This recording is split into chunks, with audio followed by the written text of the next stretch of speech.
Halo, Assalamualaikum warahmatullahi wabarakatuh. Nama saya Ubed dari RRLD NPM 152 dari jurusan Teknik Kimia. Sini saya akan menjelaskan secara ringkas tentang materi-materi yang berkaitan dengan praktikum konstanta kesetimbangan. Jadi praktikum konstanta kesetimbangan ini salah satu praktikum yang harus kita lalui di laboratorium kimia fisika atau laboratorium BTK 2. Oke, tujuan dari kita tahu materi ini yaitu agar kita memudahkan kita dalam praktikum tentunya, agar bisa tahu, bisa lebih paham, biar nggak bingung. Langsung saja, kesetimbangan kimia biasanya terjadi pada reaksi kimia yang reversibel. Jadi reversibel itu apa sih? Reaksi reversibel itu adalah reaksi yang dimana produk reaksi dapat bereaksi balik menjadi reaktan. Jadi atau biasa disebut umumnya itu reaksi bolak-balik.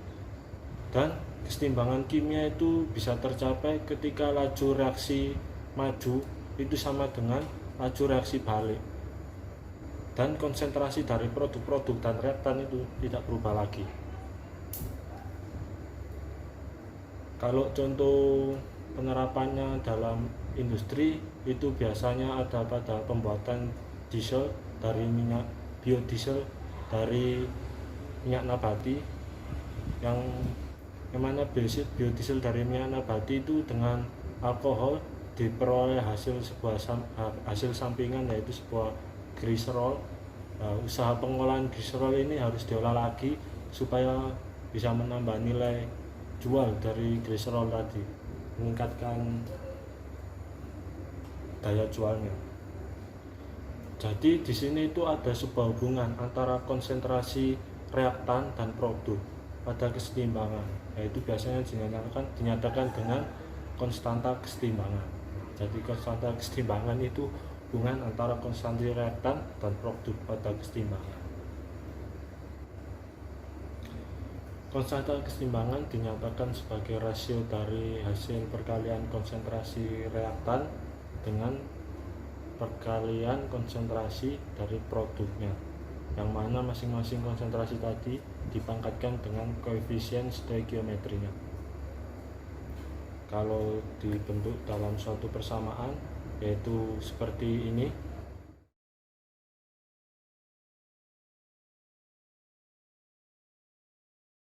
Ya, itu seperti itu tadi kalau bentuk persamaannya. Selanjutnya, ciri dari kesetimbangan kimia. Yang pertama, hanya terjadi pada wadah tertutup dan pada suhu dan tekanan yang tetap. Yang kedua, reaksi berlangsung secara terus-menerus dan dalam dua arah yang berlawanan, jadi bolak-balik. Yang ketiga yaitu laju reaksi kanan sama dengan laju reaksi yang ke kiri.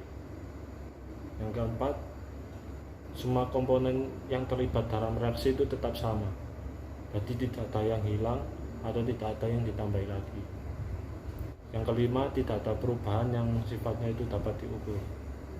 Selanjutnya yaitu sifat-sifat konstanta kesetimbangan.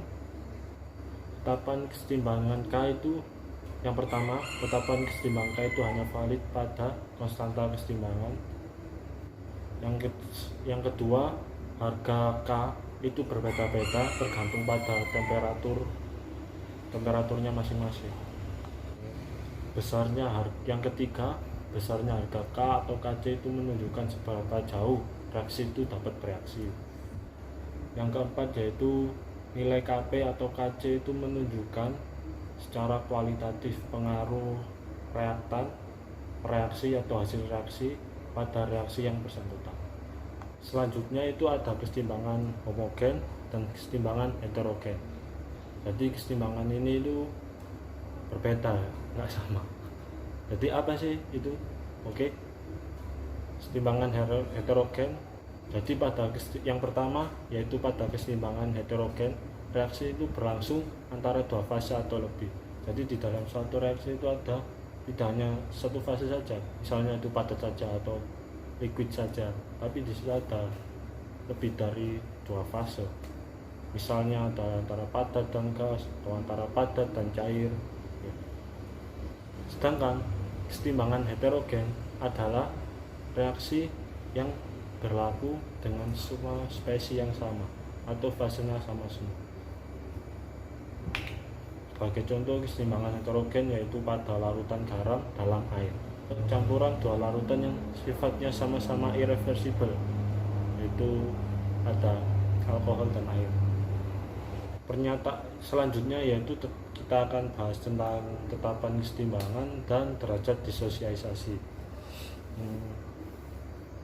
Pernyataan hukum kesetimbangan kimia itu untuk reaksi kesetimbangan dapat dinyatakan sebagai berikut.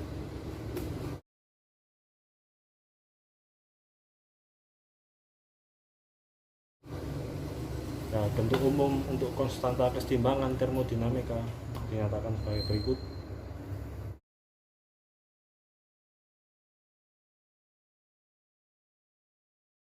Seperti penjelasan awal tadi, yaitu hasil kari dari konsentrasi reaktan bagi dengan hasil kari konsentrasi produk, yang mana itu masing-masing konsentrasi dipangkatkan dengan koefisien stoikiometrinya. Paham kan? Selanjutnya ada disosiasi, yaitu proses dapat balik irreversible. Suatu proses dapat balik reversible. Rumus dari derajat disosiasi sendiri yaitu jumlah mol molekul yang berdisosialisasi itu per jumlah total molekul. Jadi nilai dari derajat disosiasi ini biasanya bisa berubah antara 0 dan 1. Kalau derajat disosiasinya nilainya 0, berarti itu tidak terjadi disosiasi. Dan kalau derajat disosiasinya itu nilainya 1, berarti di situ itu terjadi disosiasi sempurna. Selanjutnya di konstanta kesetimbangan itu ada asas Le Chatelain. Benar ya? Asas Le Chatelain.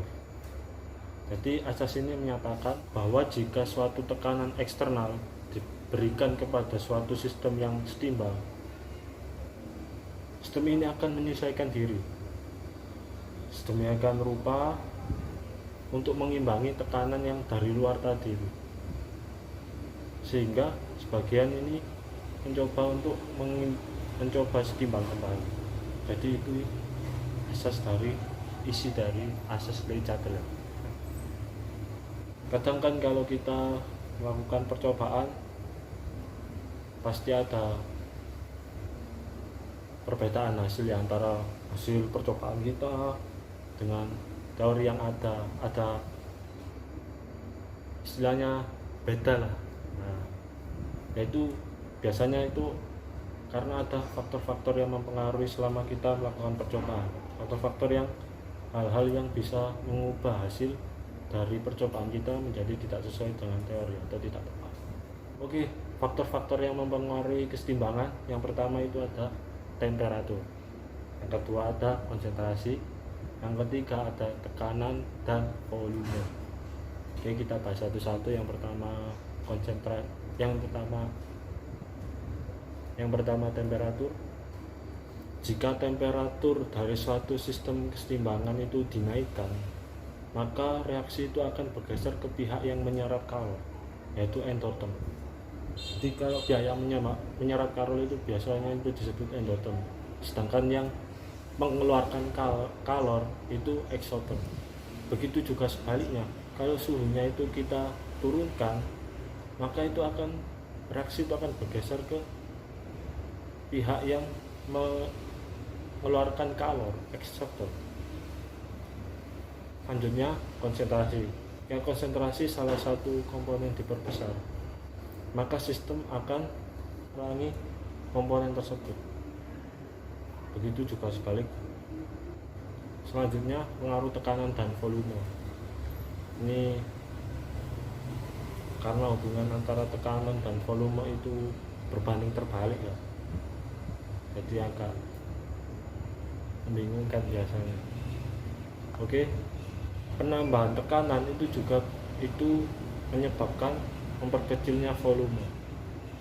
Penambahan tekanan itu bisa menyebabkan memperkecilnya volume dan menambah dan memperbesar konsentrasi suatu larutan. Maka karena itu jika kita mengurangi suatu tekanan kepada reaksi kesetimbangan, maka reaksi itu akan bergeser ke arah konsentrasinya yang lebih kecil. Begitu pula sebaliknya, kalau kita tambah tekanannya, akan bergeser ke arah yang konsentrasinya yang lebih besar.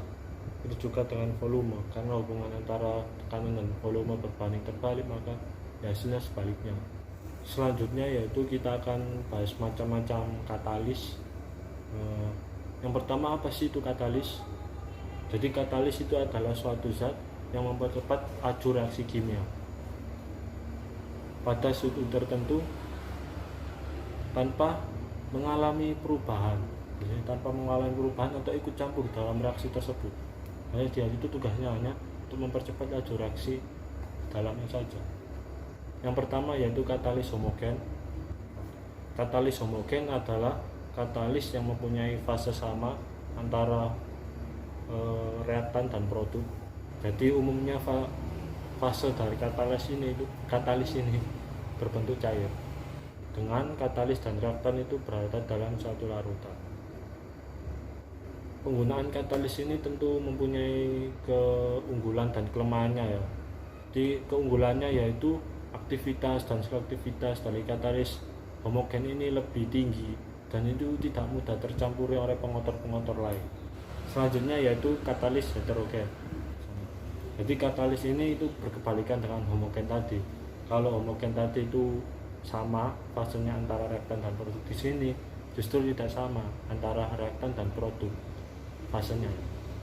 Jadi umumnya ini katalis ini berbentuk berupa suatu padatan fase atau gas.